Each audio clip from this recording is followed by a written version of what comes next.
오늘의 발제는요, 온라인을 통한 비즈니스 확장이라고 하는 발제 제목으로 우리 고설람 대표님께서 발제 인도해 주시는데요.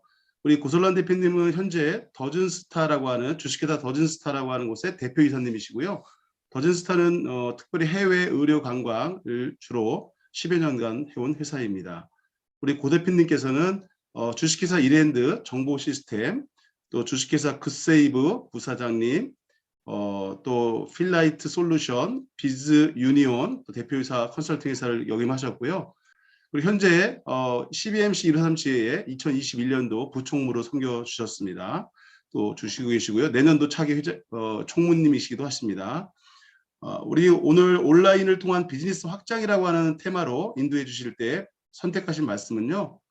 잠언서 15장 22절 말씀입니다. 의논이 없으면 경영이 파하고 모사가 많으면 경영이 성립하느니라. 제가 이제 선택한 말씀은요. 잠언서 15장 22절 말씀인데요. 여러분들도 다 아시는 아주 유명한 말씀이죠. 저에게 특별히 경영을 하시는 분들한테는 경영의 성공을 바라고 있는데요. 여러 가지를 생각해 볼 수 있지만 이 잠언서의 말씀은 우리 보고 의논을 많이 해라. 많은 사람과 대화를 해라라고 얘기를 합니다. 그러면 성공 가능성이 더 높아질 거라고 얘기를 합니다. 이 말씀을 선택해서 한번 읽어봤고요. 오늘 준비한 순서는 이렇습니다. 먼저 온라인 환경에 대해서 한번 저희가 다 아는 내용입니다. 이미 다 들어봤고 처음 듣는 내용은 없을 겁니다. 하지만 한번 리마인드 한다는 그런 관점에서 한번 들어주시고요. 그리고 이제 온라인을 결국은 이제 구현하고 실현하는 데 있어서는 웹이라든가 앱이라는 걸 떠날 수가 없습니다. 그래서 이런 측면에서 한번 경영자로서 또 온라인 비즈니스를 준비하는 사람 입장으로서 뭐를 체크를 해봐야 되는지 이걸 한번 다뤄보겠고요. 그리고 사업화에 이제 두 가지 측면이 있습니다. 하나는 아이디어를 이제 만들어내는 측면이 있고, 그걸 이제 구현하는, 실현하는 측면이 있는데 이 부분도 한번 체크해 보겠습니다. 그리고 소그룹 토론을 이어가도록 하겠습니다. 먼저 이제 개괄적인 온라인 환경에 대해서 한번 살펴보겠는데요. 인터넷 라이브 스테이트라는 사이트가 있습니다. 국제적인 그 IT 전문가, 통계 전문가, 그 다음에 이제 관련 전문가 집단들이 모여서 만든 인터넷에 관련된 통계를 이제 실시간으로 제공해 주는 사이트인데요. 이 화면을 제가 어저께 이제 캡처를 해서 여기다 이제 띄워 놓았는데요. 여기 잠깐 보시면, 이제 93년도에 최초의 홈페이지가 만들어졌다고 하더라고요. 그 선이라고 부르기도 하는데 유럽 입자물리연구소에서 최초로 일반인들을 대상으로 해서 정보를 공유하고자 홈페이지를 개설해서 그때가 전 세계 최초의 하나의 홈페이지가 올라가 있는데요. 지금은 제가 어저께 봤던 거 약 19억 개입니다. 인터넷 홈페이지가 이제 19억 개. 아마 여기 계신 대표님들 거의 대부분이 홈페이지를 갖고 계실 텐데요. 그 19억 개 중에 하나를 지금 운영하고 계신다고 보시면 되겠고요. 그리고 사용자는 51억 명 정도 됩니다. 여기 나와 있죠. 51억 명 정도. 굉장히 많은 사람들이 지금 인터넷을 사용을 하고 있고, 또 여러분들이 많이 사용하시는 유튜브 같은 경우도 어제 하루만 해도 제가 이걸 캡처하는 시점에 49억 명이 유튜브에서 비디오를 시청하고 있다 이렇게 통계가 나오고 있더라고요. 요거는 이제 실시간으로 계속 숫자가 막 카운트가 올라갑니다. 뭐 시간 되실 때 한번 들어가 보시면 도움이 되실 거라고 생각이 되고요. 이렇게 많은 지금 인터넷을 많이들 사용하고 있다는 걸 제가 볼 수 있고요. 그 두 번째는 이제 시스코 시스템즈라고요. 시스코라는 회사는 이제 네트워크 장비, 라우터라고 해서 우리가 인터넷을 하는 데 있어서 반드시 거쳐야 하는 장비들이 있는데 그 장비를 보급해왔던 아주 유명한 국제적인 기업입니다. 여기서 이제 연례 보고서를 내고 있는데 이런 전망을 내놨습니다. 2023년까지는 모바일 어플리케이션이 다운로드가 약 3천억 건 정도가 될 것이다. 이렇게 내다보고 있고요. 또 소셜 네트워킹, 영상 스트리밍 및 다운로드, 업무 생산성, 전자상거래, 게임 같은 그런 이런 산업군에서 지속적인 성장과 이런 것들이 전망이 된다고 이제 얘기를 하고 있고요. 그리고 우리나라는 이미 보편화되어 있습니다. 5G가. 근데 전 세계적으로 아직 미흡한 부분이 많은데요. 앞으로 2023년도가 되면 모바일 어플리케이션을 이제 5G로 해서 보편화될 것이다. 이렇게 얘기를 하고 있고요. 또 전 세계 인터넷 사용자 인구가 세계 인구의 약 66%, 약 53억 원명 정도가 될 것이라 이렇게 바라보고 있습니다. 국내 자료를 한번 보면은요, 그 한국과학기술기획평가원이라는 곳이 있습니다. 여기서 그 이제 과학기술의 발전이 정치, 경제, 사회에 큰 영향을 미치기 때문에 미래 환경을 예측을 하고 그거에 대한 능동적으로 대처를 해야겠다는 그런 판단에 의해서 몇 년에 한 번씩 걸쳐서 연례 레포트를 내고 있는데요. 얼마 전에 이제 레포트를 내놨더라고요. 그래서 제가 잠깐 리뷰를 해보겠는데요. 이 그림에 보시면 잘 요약이 돼 있는데 여러 카테고리가 있는데 그 중에 첫 번째가 이제 디지털 세상이라는 것을 이제 레포트를 했는데 온라인 경제가 주류를 이룰 것이다 이렇게 얘기를 합니다. 뭐 다 아시는 내용인데 뭐 체감적으로 말씀을 드리면 제가 요즘에 이제 아침마다 하는 일이 제가 이제 아파트에 사는데 경비실에 내려가서 계란 들고 오는 일입니다. 계란.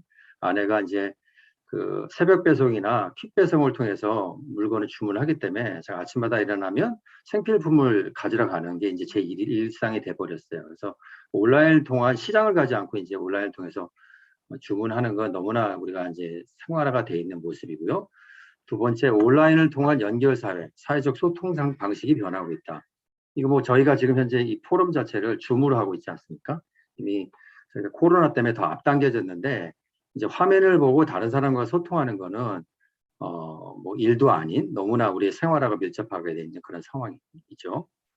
그리고 세 번째는 이제 플랫폼 자본주의 확산과 거대 플랫폼 기업의 독점을 우려하고 있다 하는데 우리 이미 뉴스를 많이 접하고 있습니다. 그래서 구글이나 애플 같은 회사들의 세금, 디지털 세금을 매기겠다고 우리나라도 법령을 정했고요. 또 유럽 연합도 정한다는 얘기를 들었고, 그리고 이제 독과점 문제 때문에 이 사회적 이슈가 되고 있죠.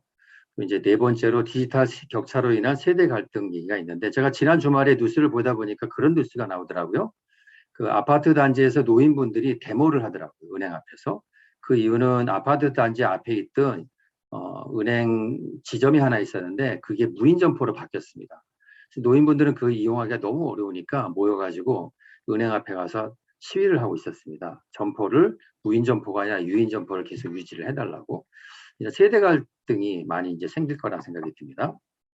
그리고 이제 신규 일자리 창출과 정통 산업이 일자리가 위협을 받는다. 그 제가 이제 얼마 전에 그 디지털 인력을 양성하는 데서 강의를 한 적이 있었는데요. 정말 젊은 청년들이 바글바글 하더라고요. 특히 이제 정부가 청년 디지털 사업이라 그래서 여러 가지 지원책을 마련하고 교육을 육성하고 있어서 이 AI 관련된 또는 뭐 메타버스 관련된 그런 전문 인력들이 굉장히 많이 쏟아져 나올 거라는 생각이 들었습니다. 가상과 현실 공간의 통합.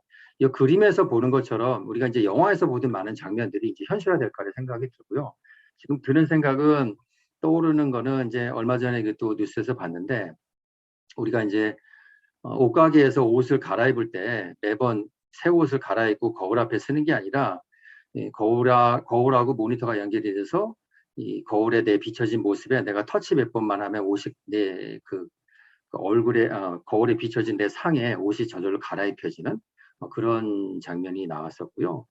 또 얼마 전에 또 뉴스에서 봤던 부분인데 그 안경협회랑 갈등이 있는 그런 신세대 그 비즈니스 모델에 대한 얘기가 나오더라고요. 그게 이제 제가 화면을 보고 셀카 모드로 해서 화면을 보고 있으면 안경을 제가 골라서 보고 있으면 제 얼굴에 안경이 씌워지고 제가 얼굴을 이렇게 돌려도 그 안경이 너무나 자연스럽게 마치 제가 쓰고 거울 앞에 서 있는 것처럼 보여지는 그런 이제 비즈니스 모델에 대한 소개가 있었는데 안경협회에서 기존의 생태계가 다 무너진다고 반대한다고 그런 뉴스를 본 적이 있었습니다.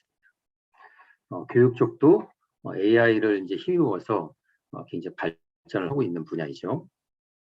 한번 살펴봤고요. 이제 요거의 내용을 좀 구체적으로 본 부분인데요. 요약하면 그렇습니다. 서비스의 생산, 분배, 소비 등에 있는 그런 경제 활동이 주로 온라인을 통해서 이제 이루어질 것이다. 그리고 점차 비대면 사회로 이행하며 개개인의 니즈를 충족하는 관련 디지털 산업이 큰 폭으로 성장할 것이다. 이렇게 이제 전망을 하고 있는 거고요. 비대면 측면에서는 연결된 사회의 도래가 5년 내에 있을 것이라고 얘기하는데요. 사실 저는 이미 체감하고 있습니다. 근데 이게 더 심화되고 더 증폭될 것이라고 5년 이내에 그렇게 내다보고 있는 겁니다. 그리고 온라인 경제가 주류가 될 것이다. 플랫폼 자본주의가 확산할 것이다. 이거 뭐 지금도 진행 중이고 앞으로 10년 내에 훨씬 지금 우리가 바라봤던 것보다 훨씬 큰 폭으로 이게 폭발적으로 성장할 것이라고 바라보고 있습니다. 지금까지 이제 이론적인 측면에서 저희가 살펴봤다면요. 그 이제 가시적인 측면에서 본다면 제가 이제 키워드를 나름대로 정의를 해봤는데요. 홈페이지, 동영상 플랫폼, 모바일 앱, 온라인 쇼핑몰, 뭐 가상화폐, 메타버스, 온라인 플랫폼 이렇게 이제 볼 수 있을 것 같아요.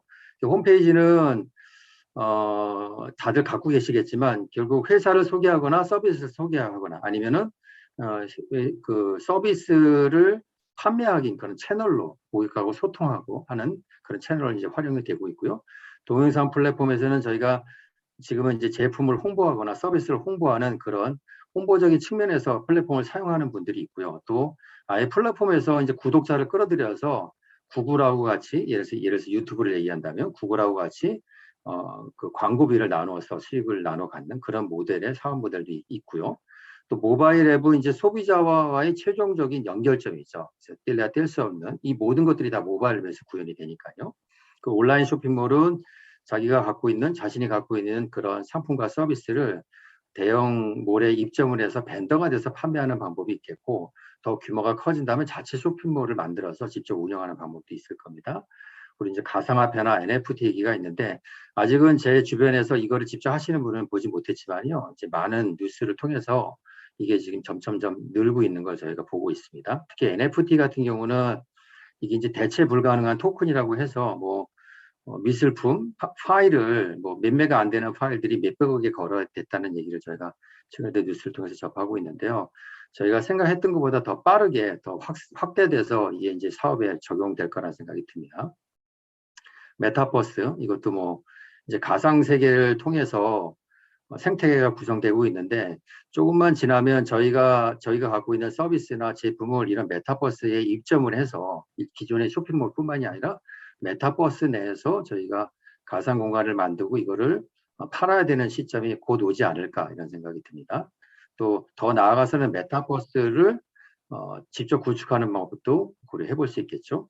그리고 이제 온라인 플랫폼 이 모든 것을 다 이제 온라인 플랫폼으로 다 통합할 수 있겠는데요. 뭐 숙박, 이동수단, 배달 이런 것들이 다 이제 플랫폼화되고 있습니다. 굉장히 무서운 속도로 플랫폼은 우리 생활에 영향을 미치고 있죠. 고려사항 측면에서 살펴보겠는데요. 먼저 이제 홈페이지입니다. 그 많은 분들이 이제 홈페이지 하면은 이제 비용이 얼마나 들어가느냐, 새롭게 만들거나 리모델링 할 때 비용이 얼마가 들어가느냐를 궁금해 하시는데요. 그 프리모아라는 사이트가 있습니다. 이제 플랫폼 사이트인데,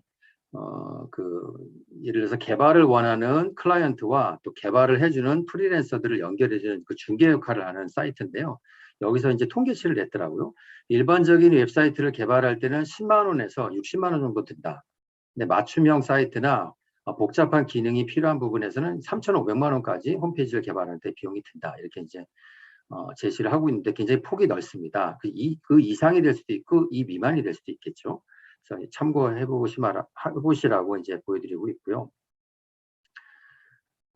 이제 고려할 사항으로 홈페이지는 결국은 그 고객과 우리 회사와 나와의 접점 포인트입니다. 그래서 단순 정보 전달을 넘어서서 고객과의 상호작용을 하도록 이제 구성을 해야 되는데 생각보다 많은 분들이 홈페이지를 원웨이죠. 그냥 일방적으로 정보만 전달을 하고 그러니까 마치 명함처럼 그냥 우리 회사 이름, 뭐 연락처, 이메일 정도만 전달을 하고 고객하고 상호작용 부분은 소홀히 하는 게 많습니다. 그래서 한번 짚고 넘어가려고 하는데요. 기본적으로 질의폼이라고 하죠. 이제 문의하 시기 같은 폼 같은 게 반드시 있어야 되겠고요. 더 나아가서는 SNS로 연계를 해서 좀 더 상호작용을 뛰어나게 할 수 있는 그런 기능들을 부여하는 게 좋습니다. 뒤에 가서 사례를 설명을 드릴게요. 그리고 아까 이제 그 홈페이지가 몇 개인지 기억하시는지 모르겠는데 어제 기준으로 약 19억 개가 있다고 합니다.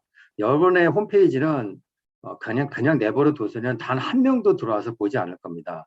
물론 이제 가족들이나 가까운 분들은 볼 수 있겠지만 그 외에는 여러분의 홈페이지를 있는 존재 자체들을 알지를 못합니다.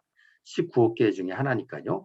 이거를 노출시키려면 당연히 홍보를 해야 됩니다. 이거를 소홀히 한다면 만들지 않은 거나 똑같기 때문에요.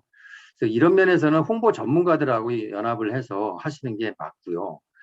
다 하려고 하실 게 아니라 우리 CBMC 내에서도 홍보를 전문으로 하는 분들이 여러 분 계십니다. 그분들하고 연계해서 컨설팅도 받아보시고 규모에 맞게끔 홍보 방안을 찾아보시는 게 맞다고 생각을 합니다. 그리고 이제 분석적인 툴이 있습니다. 홈페이지를 만들어 놨는데 과연 이 홈페이지에 누가 접속을 하는지, 어느 나라에서 보고 있는지, 또 어떤 페이지를 보고 있는지, 또 보는 사람들이 얼마나 머물다가 떠나는지 이런 것들이 기술적으로 다 구현이 가능합니다. 또 그렇게 어렵지 않습니다. 그래서 홈페이지를 만드는 그런 엔지니어들이나 그 회사들은 이런 걸 다 할 줄 압니다. 그래서 이런 걸 요청하셔서 이런 모니터링 할 수 있는 그런 툴을 붙이시기 바랍니다. 이게 이제 하나의 사례인데요. 그 왼쪽에는 문의하시기 폼입니다. 이미 우리가 다 알고 있는, 이미 구축되어 있는 분들도 많을 텐데요. 특히 해외를 대상으로 이런 홈페이지를 구축을 해서 서비스를 하시는 분들한테는 이게 생각보다 효과가 뛰어나다는 말을 제가 많이 들었습니다. 왜냐하면 국내에서는 그냥 전화를 하려고 하지만 해외의 클라이언트들은 전화가 망설여집니다. 그래서 이쪽에다가 문의를 하는 경우가 많습니다. 그래서 반드시 이걸 구축해 놓으시고요. 더 나아가서는 이 구축했던 것에 누군가가 이제 문의를 하면 오너나 아니면 실무자한테 이메일이 바로 가야 됩니다. 또는 문자가 바로 가서 바로 응대를 할 수 있게끔 그렇게 이제 장치들을 마련해 놓으셔야 되겠고요. 더 나아간다면 오른쪽에 있는 사이트처럼 이렇게 메신저를 붙일 수가 있습니다. 이거 어렵지 않습니다. 이거 아시는 분들한테는 뭐 30분 이내면 뚝딱 만들어낼 수 있는 기능이거든요. 그래서 많이들 보셨을 겁니다. 여기는 지금 페이스북 그 SNS를 붙인 건데요. 별개로 이 모드를 붙여놓으면 만약에 사용자가 페북의 아이디를 갖고 있다면 이걸 클릭을 해서 바로 문의를 할 수 있습니다. 그러면은 역시 마찬가지로 오너나 대표자의 휴대폰이나 또는 실무자의 휴대폰에 바로 알림이 뜹니다. 그럼 거기서 바로 채팅을 할 수 있는, 바로 이제 상호작용이 가능합니다. 그래서 잠깐 왔다 떠날 고객을 머물게 할 수 있고 또 그들의 생각과 나의 고객으로 만들 수 있는 중요한 접촉 포인트가 생기는 겁니다. 놓치지 마시고 이런 기능을 붙이시기 바라겠어요. 그다음에 이건 이제 모니터링 부분인데요. 이 그림에서도 살짝 보이시는 것처럼 잘 보이시는지 모르겠는데 내 사이트를 또는 내가 올린 앱을 어느 나라에서 다운로드를 했는가, 어느 나라에서 몇 명이 보고 있는가를 통계를 볼 수 있습니다. 거의 실시간 수준으로요. 그리고 뭐 주 단위로, 일 단위로, 그다음에 시간 단위로 얼마나 보고 있는지, 어느 나라에서 보고 있는지, 또 어떤 페이지, 홈페이지가 한 페이지로 대부분 구성되지 않지 않습니까? 여러 페이지로 구성되어 있는데 그런 페이지 중에서 어느 페이지에 가장 오래 머물고 있는지, 그 말은 무슨 말이냐면 그 페이지의 컨텐츠에 가장 관심이 많다는 거 아닙니까? 그러면 이제 그쪽을 더 보강을 한다는 그런 생각을 해볼 수 있겠죠. 이런 걸 모니터링을 하셔야 됩니다. 그래서 홈페이지를 그나마 갖고 있는 홈페이지를 어떻게 더 적극적으로 활용하실 수 있는가를 고민을 해볼 수가 있는 겁니다. 이번에 이제 앱을 만드는, 모바일 앱을 만드는 측면에서 한번 고민을 해보겠는데요. 마찬가지로 이쪽에도 플랫폼이 여러 개가 있는데 제가 이제 위시캣이라는 플랫폼에서 데이터를 가져왔는데요. 그 앱 개발 비용이 얼마나 들어가느냐를 통계를 냈는데 최소 뭐 200만 원에서부터 최고 5억 원까지 이제 이게 범위가 굉장히 넓습니다. 근데 그래프를 보시면 아시겠지만 범위가 보통 한 1,000만 원대에서부터 2,500만 원 정도가 가장 높습니다. 그 정도 범위 내에서 앱이 개발되고 있구나라고 이제 이해를 하시면 될 것 같고요. 여기도 좀 살펴보면 만약에 이제 간단하고 난이도가 낮은 앱이라면 그냥 프리랜서들한테 맡기는 게 답일 수 있습니다. 전문 회사보다는. 그 프리랜서 마켓도 이런 플랫폼이 여러 개가 있습니다. 뭐 프리모아도 있고 여러 개가 있습니다. 거기에 들어가 보셔서 직접 발주를 올리면 프리랜서들이 비딩을 합니다. 그럼 제가 그 중에서 이제 마음에 드는 프리랜서를 톡하셔서 할 수 있는 방법이 있는데요. 고려하실 거는 이제 유지 관리나 보수를 고려한다면 전문 회사가 더 나을 수도 있습니다. 이건 이제 규모와 어떤 서비스의 특징에 따라서 고민을 해보셔야겠죠. 그리고 이제 기존에 구현된 웹 모델이 있다면 훨씬 접근하기가 쉽습니다. 이렇게 쉽게 말해서 이거가 비슷한 것을 만들어 달라 이렇게 이제 요청을 하면 만드는 사람들 입장에서도 훨씬 이해하기가 쉽습니다. 그래서 본인이 생각하는 어떤 앱을 구현하고자 하는 서비스가 있다면 먼저 앱마켓, 그러니까 앱스토어나 구글 플레이에서 비슷한 앱을 찾아보십시오. 분명히 있습니다. 여러분이 생각하는 모든 아이디어는 이미 다 구현이 되어 있다고 생각하시면 돼요. 내가 신선한 아이디어를 하나 갖고 있다? 천만의 말씀입니다. 이미 다 구현이 되어 있습니다. 이렇게 생각하시는 게 맞고요. 한번 찾아보십시오. 근데 그런 이미 구현된 앱들이 다 활성화되어 있느냐? 그건 아니거든요. 근데 만들어 놔 있다고는 거의 확실합니다. 그러니까 그런 앱을 찾아보셔서 한 2개나 3개 정도 찾으셔서 내가 이런 거와 비슷한 앱을 만들려고 한다. 여기다가 플러스 알파를 좀 해달라. 이렇게 이제 발주를 하시는 게 훨씬 효율적입니다. 그렇게 접근하시면 좋겠고요. 그리고 많은 문제가 내가 이제 오너가 생각하는 그 앱에 대한 머릿속에 구현하는 것과 실제로 개발자나 개발회사가 만들어 온 앱이 차이가 발생을 합니다. 이런 경우가 굉장히 많은데 이런 경우가 생기면 결국 수정을 하게 되겠죠. 근데 수정해서 수정을 거듭을 하고 이러다 보면은 이제 덕지덕지가 돼버려요. 앱 자체가. 그래서 결국 오류가 많고 불완전한 앱이 돼서 결국은 실패할 가능성이 높아집니다. 이런 문제가 생길 수 있다는 점 생각을 해보시고요.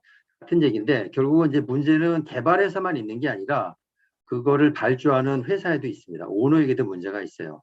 머릿속에 그리고 있는 그거를 구체적으로 어떤 내용인지를 사실 문서화시킬 수 있어야 됩니다. 그래서 내가 어떤 앱을 원하는지를 구체적으로 명확하셔야 됩니다. 근데 많은 분들이 실제로 개발 회사랑 미팅을 하면서 자기 앱을 구체화시켜요.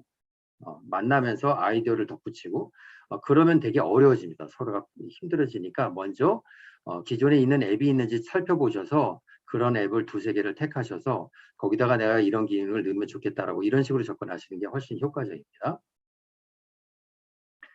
그리고 이제 전문 회사에 의뢰를 해도 그 회사가 재하청을 주는 경우가 많습니다. 그래서 개발 계획에 차질이 생기는 경우가 많습니다. 왜냐하면은 결국 또 프리랜서한테 가게 되는데 책임감 문제도 있고요. 프리랜서는 이제 그야말로 프리하다 보니까 여러 가지 변수가 많이 생길 수 있거든요. 그래서 이런 부분은 사전에 발주하는 입장에서는 수주하는 회사에다가 계약서에다 명시하는 게 좋을 것 같아요. 이 부분은 재하청을 주지 말아야 된다라고 명시를 해서 안전장치를 가지고 가는 게 좋습니다.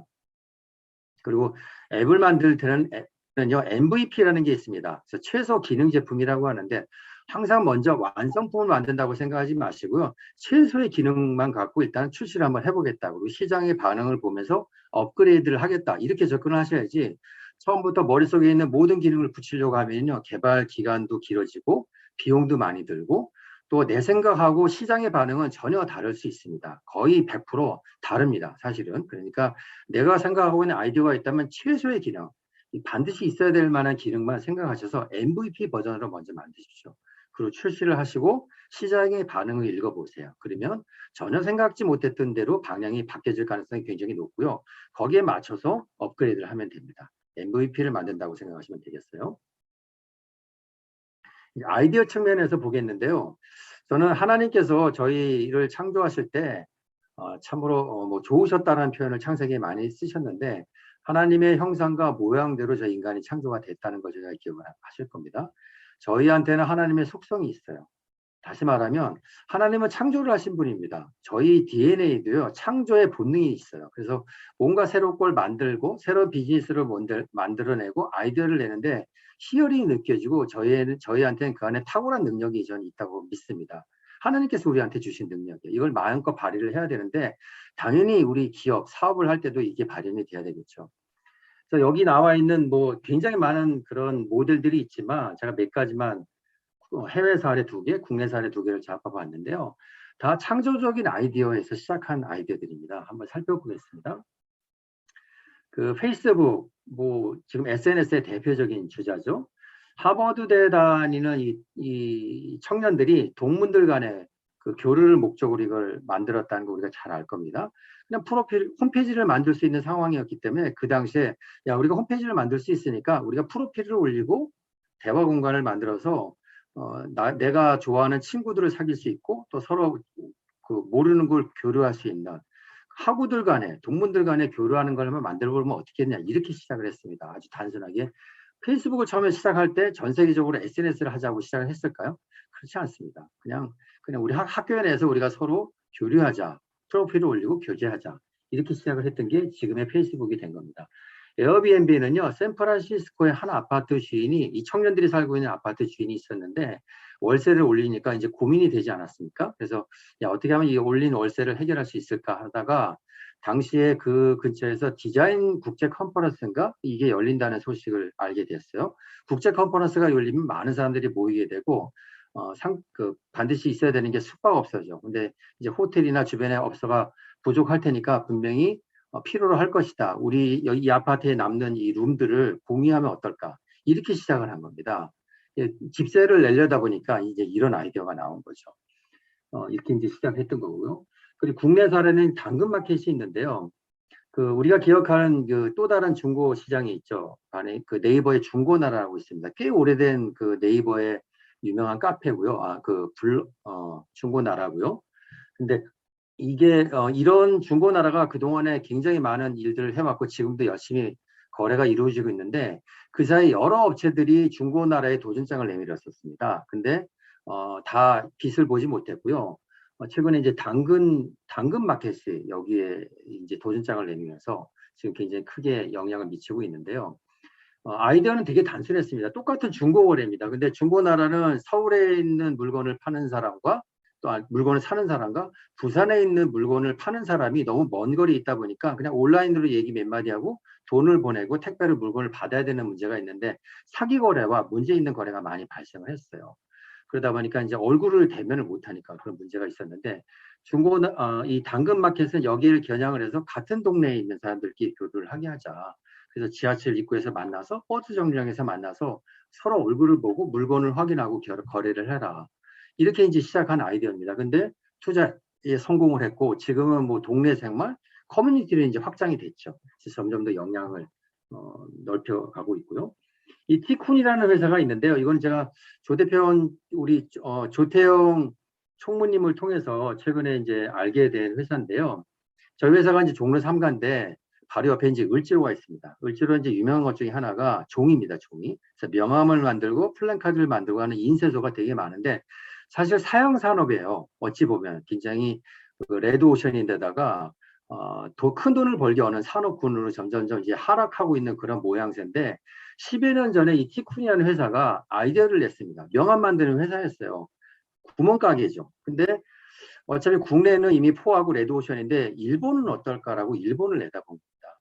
일본은 인건비도 비싸고 거기도 똑같이 명함이 필요로 할 텐데 인건비도 비싸고 만드는 그런 것도 비쌀 텐데 우리나라는 상대적으로 싸지 않습니까? 그래서 어차피 온라인으로 상담을 하고 홈페이지를 통해서 채널을 유지하고 택배로 보내면 되니까 가능하지 않겠느냐고 노크를 했는데 입질이 온 거죠.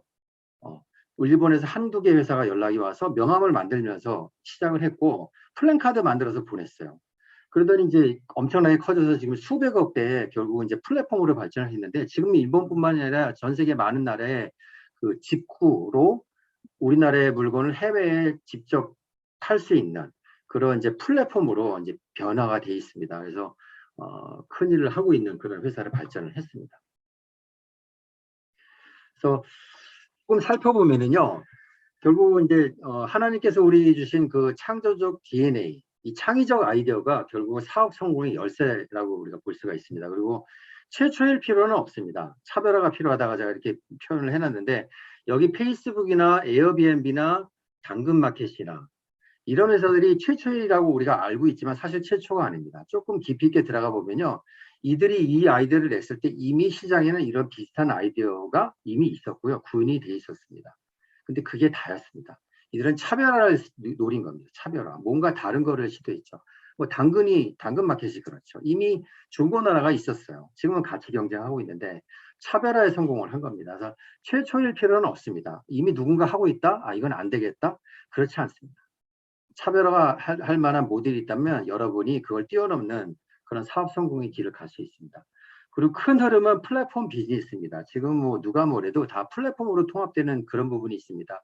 그래서 단순히 내가 생각하는 사업 모델을 내 거의 확장으로만 생각하실 게 아니라 그걸 뛰어넘는 모든 이쪽에 있는 사업군을 다 담아서 할 수 있는 어떤 그릇을 만드는 게 어떨까? 이건 반드시 한번 생각을 해볼 만합니다. 그건 여러분만이 그 답을 알고 계세요. 왜냐하면 자신의 전문 영역에서만 내가 알고 있으니까. 그러니까 내가 잘 알지 못하는 거를 뛰어들기보다는요, 내가 알고 있는 나의 나우발이라고 하죠. 그 영역에서 틈새나 니즈를 파악을 해보십시오. 그래서 거기서 사업을 확장하는 게 맞다는 생각이 듭니다. 그리고 마지막으로 이제 대부분의 이런 회사들이 한 번에 쭉 가지 않았습니다. 반드시 한두 번의 위기가 왔습니다. 여기 뭐 제가 다 말씀을 못 드리겠지만 다들 내부를 들여다보면 우리는 이제 성공 사례만 얘기를 하지만 중간에 넘어질 뻔한 그런 상황들이 있었습니다. 그거를 재치 있게 딛고 일어났기 때문에 지금의 유명한 회사들이 될 수 있었습니다. 실현 부분에서 한번 살펴보겠습니다. 고 대표님, 아이디어가 생겼다면 이제 대표님, 목표를 설정을 해야 되는데요. 고 대표님, 네, 잠시만 시간 좀 부탁드리겠습니다. 네, 알겠습니다. 이 아이디어가 정말 필요한지를 한번 체크해 보시고요. 초기 단계는 이제 어느 단계까지 만들 것인지 고민을 해 보시고요. 사용자 조사 반드시 해 보셔야 됩니다. 누가 필요한지, 수요는 충분히 많은지, 시장의 니드가 얼마나 되는지, 또 누가 사용할 것인지, 얼마나 자주 쓸 것인지, 그리고 이제 기초 공사를 해야 되는데요. 원래 어떤 플랫폼을 사용할 것인지를 고민을 해봐야 됩니다. 아이폰이냐, 홈페이지냐, 또는 뭐 안드로이드만 할 것이냐, 다 할 것이냐, 이런 것들 고민해 보셔야 되고, 디자인 중요하고 개발도 중요한데 아웃소싱도 고려해 보셔야겠죠. 그리고 이제 출시 단계는 심사라는 게 있습니다. 이것도 고민해 보셔야 되고, 출시 전에 테스팅하는 그런 기회를 가지셔야 돼요. 그래서 테스터들을 구해서 뭐 10명이든 50명이든 이런 분들을 통해서 먼저 테스트를 해보는 기회가 가지셔야 됩니다. 마케팅 굉장히 중요합니다. 이거는 제가 실제로 구현한 앱이 아니라 앱을 구현하기 전에 기획 단계에서 앱을 만들어 본 겁니다. 실제로 만들기 전에 UI를 이렇게 설계를 해볼 수 있는데요. 반드시 발주를 하실 때는 업체한테 이거를 먼저 만들어서 한번 보여달라고 하십시오. 그래서 이거를 통해서 실제 클릭도 되고 페이지가 바뀝니다. 앱이 아닌데도요. 옛날엔 파워포인트를 그림 그려서 했던 거를 요즘은 이렇게 볼 수 있습니다. 그래서 이거를 반드시 요청하셔서 이걸 먼저 돌려보시고 다시 수정해서 작업하시는 게 좋겠습니다. 예. 이제 소그룹 시간입니다. 제가 이제 나눴으면 하는 내용은요, 여러분이 갖고 계시는 그런 비즈니스 모델이 있으실 텐데, 이거를, 그 소그룹을 통해서 한번 나눠보시고요, 다른 분들의 의견을 좀 들어보는 시간을 가졌으면 좋겠습니다. 네, 이상입니다. 귀한 말씀 나눔, 감사드리고요. 저도, 아시는 분들은 아시지만, 저도 이제 플랫폼 비즈니스를 시작을 하고 있고요. 전 이제 의료관광 플랫폼하고 의료관광 SNS를 하고 있는데, 이제 시기가 참 어려운 시기다 보니까 많은 생각을 하면서 이제 천천히 가고 있는 중에 있는데요. 제가 한 2년 가량의 시기를 거치면서 깨달은 바는 혼자 하는 게 아니구나. 제가 절실히 깨닫고 있습니다. 혼자 하는 게 아니고 좋은 분들하고 같이 이거를 같이 나누면서 가야 되겠구나 이런 생각을 많이 하게 되는데 특히 CBMC를 알게 되면서 이 안에서 좋은 분들하고 사업을 같이 나누고 서로 돕고 도와주고 도움을 받고 이렇게 해서 하는 걸 하나님께서 지금 이 시점에 제 인생 가운데 요청하시는 게 아닌가, 필요한 게 아닌가 이런 생각을 많이 하고 있습니다. 네, 맞습니다. 마지막으로 나누고 싶은 거는요, 말씀입니다. 예. 창조적 경영은 결국 하나님께로부터 나옵니다. 예, 이건 틀림없는 것 같습니다. 창조적 경영은 하나님 겁니다. 하나님 거. 하나님께 얼마나 의뢰를 하냐에 따라서 내가 얼마나 창조적인 사람이 될 수 있느냐, 하나님께서 내게 주신 DNA를 얼마나 우리가 발현해서 사용할 수 있느냐가 열쇠가 되는 것 같습니다. 그래서 말씀 3개를 준비했는데 야고보서 1장 5절 말씀이요. 너희 중에 누구든지 지혜가 부족하거든 후히 주시고 꾸짖지 아니하시는 하나님께 구하라. 그리하면 주시리라. 창조적 아이디어는 결국 지혜입니다. 예, 지혜죠. 하나님께 구하면 주신다고 하셨고요. 잠언서 9장 10절 여호와를 경외하는 것이 지혜의 근본이요 거룩한 자를 아는 것이 명철이라고 합니다. 예, 더 하나님을 알아가야 되겠습니다. 그리고 잠언서 3장 5절 7절 말씀 너는 마음을 다하여 여호와를 의뢰하고 내 명철을 의지하지 말라. 너는 범사의 그를 인정하라. 그리하면 내 길을 지도하시리라. 스스로 지혜롭게 여기지 말지어다. 여호와를 경외하며 악을 떠날지어다. 예. 혹이라도 내가 잘났다고 생각하시는 분이 있다면 그렇지 않다는 거 명심하시고요.